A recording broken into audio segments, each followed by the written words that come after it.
La declaración de improcedencia de las solicitudes de inscripción de varios candidatos regionales causó una suerte de terremoto político en nuestra región. Uno de los casos más sonados fue sin duda el de Richard Anco y el movimiento Reforma y Honradez por más obras, la causal esgrimida por el jurado electoral de Puno para tomar la decisión de declarar improcedente su solicitud de inscripción. Fue que el personero de dicha organización política presentó fuera del horario establecido los escritos de subsanaciones a las observaciones realizadas. Textualmente, los principales considerandos dicen lo siguiente. 3.4. En el presente caso, como se tiene detallado en los numerales 3.1 y 3.2, la resolución de inadmisibilidad ha sido notificada al personero legal en su casilla electrónica el día 22 de junio del 2022 a horas 19 horas 4 minutos 52 segundos.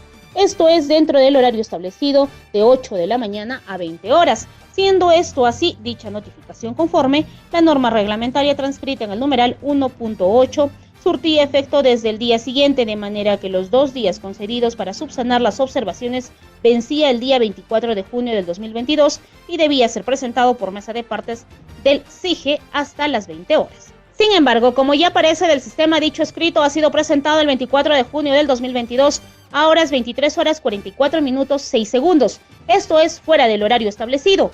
Por lo tanto, es de aplicación lo dispuesto en el numeral 9.6 de la resolución 12-2022, Jurado Nacional de Elecciones, en cuanto precisa que todos aquellos documentos que ingresen con posterioridad a la hora establecida en el párrafo precedente serán considerados como presentados al día siguiente, de manera que el escrito de subsanación presentado por el personero legal se entiende como presentado el 25 de junio del 2022, es decir, en forma extemporánea, incurriéndose de esta manera en la causa de improcedencia de inscripción de la fórmula y lista presentada.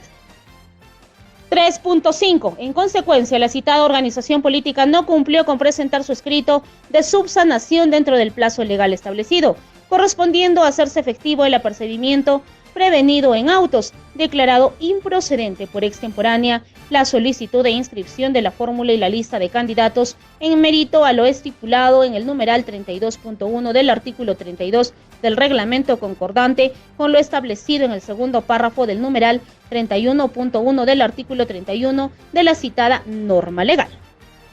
Ante esta situación, lo primero que hizo el candidato Richard Anco fue emitir un comunicado afirmando que no habían cometido ninguna irregularidad, por lo que estaban seguros de que el Jurado Nacional de Elecciones les daría la razón. A continuación, recurrieron al doctor Julio César Silva Meneses, especialista en temas electorales, para que los asesore y represente en la defensa de su caso. El recurso de apelación presentado por el personero legal y suscrito por dicho abogado tiene 27 páginas y basa su defensa fundamentalmente en cuestionar las observaciones de la resolución de inadmisibilidad, calificándolas como no exigibles, por lo que afirman que el Jurado Electoral Especial ha cometido un error en haber declarado inicialmente como inadmisible su solicitud de inscripción. Sobre la resolución que resuelve como improcedente su solicitud de inscripción por haber presentado sus escritos fuera del horario establecido por el Jurado Nacional de Elecciones, el recurso de apelación del movimiento Reforma y Honradez apela al derecho de participación política como un derecho que debe ser priorizado por encima de un tema administrativo, como es el horario. Curiosamente, en una de las escasas entrevistas que brindó a la prensa regional, Richard Anco Sonco resaltó como uno de sus argumentos de defensa que existe una ley que establece que todas las instituciones públicas deben atender virtualmente las 24 horas del día, por lo que el Jurado Nacional de Elecciones estaría incumpliendo esa ley, un argumento que sorprendentemente no ha sido considerado en su recurso de apelación.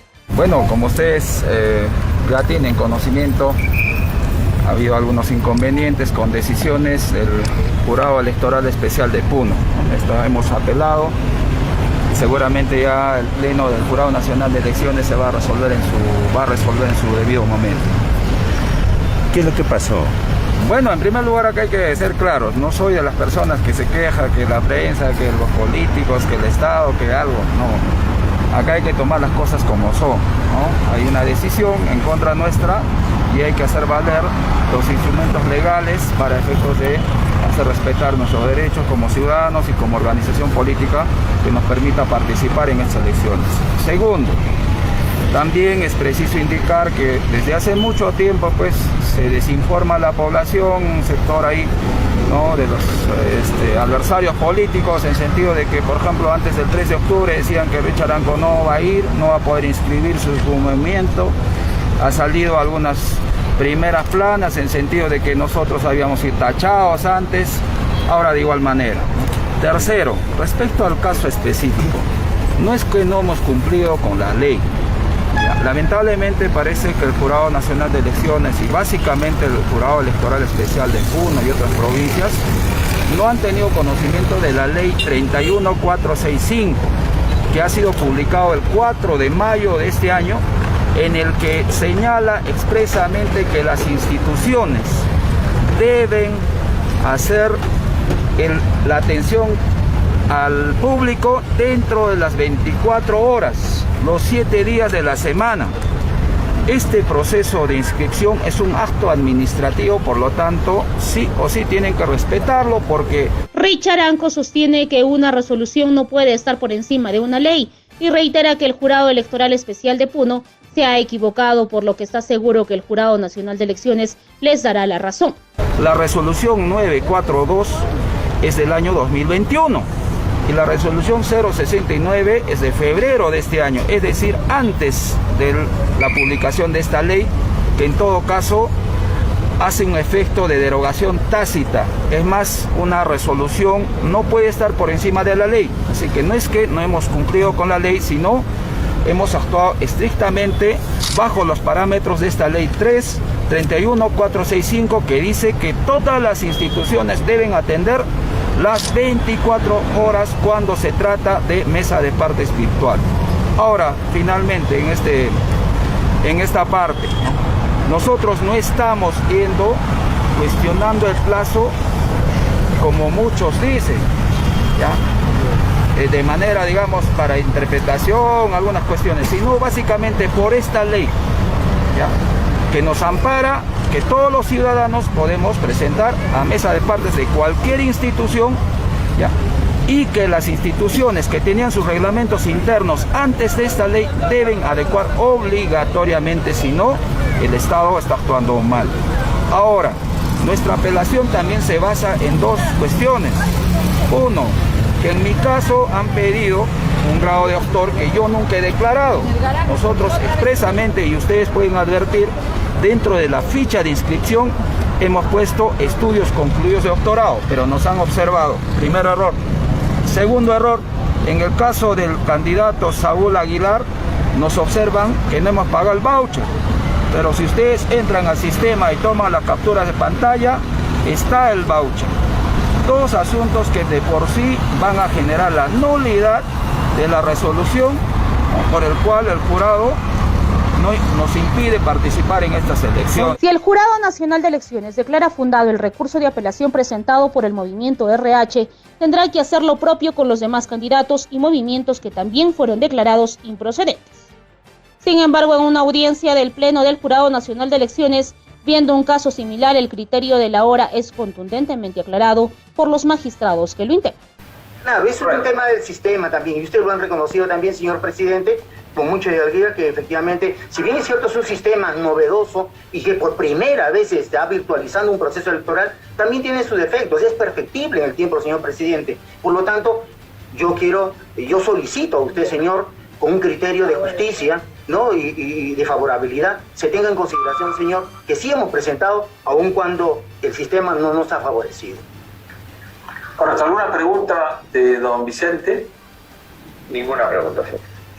¿De don Jovial? Ninguna pregunta. ¿De don Willy Ramírez? Sí, con su venia, señor presidente. Adelante. El plazo de subsanación vencía el 18 de junio a las 20 horas, es decir, a las 8 de la noche. ¿Estoy en lo cierto, letrado? Así es, señor. Sí. Pero se ingresa recién a las 20 con 28 minutos con 29 segundos, es decir, media hora prácticamente después. cuando uno se va de viaje, por ejemplo, tiene que estar a la hora, porque si ya llegó pues tarde el bus, el avión, el vehículo, ya partió. ¿Ya? Entonces yo ahí no puedo alegar que es una falla, ¿no? Que es una falla de la empresa de transporte, de la aerolínea. Entonces, aplicando esa misma lógica, invoco a tener un poco más de responsabilidad, porque estamos hablando de la propia voluntad popular, ¿no? Y hay que ser muy respetuosos de la, ¿no? Ahora, si hubiera alguna falla de nuestro sistema, el recurrente tiene que acreditarla. O sea, no es simplemente decirlo. ¿Por qué? Porque nuestro reporte tiene eso registrado. Está ahí, es una objetividad o es una información objetiva. Lo que quiere decir, pues, que el escrito de subsanación recién ingresa 28 minutos con 32 segundos. Eso es todo. Habrá que esperar las audiencias donde se vean los casos declarados improcedentes en la región para tener claro el horizonte electoral que nos espera en octubre del presente año.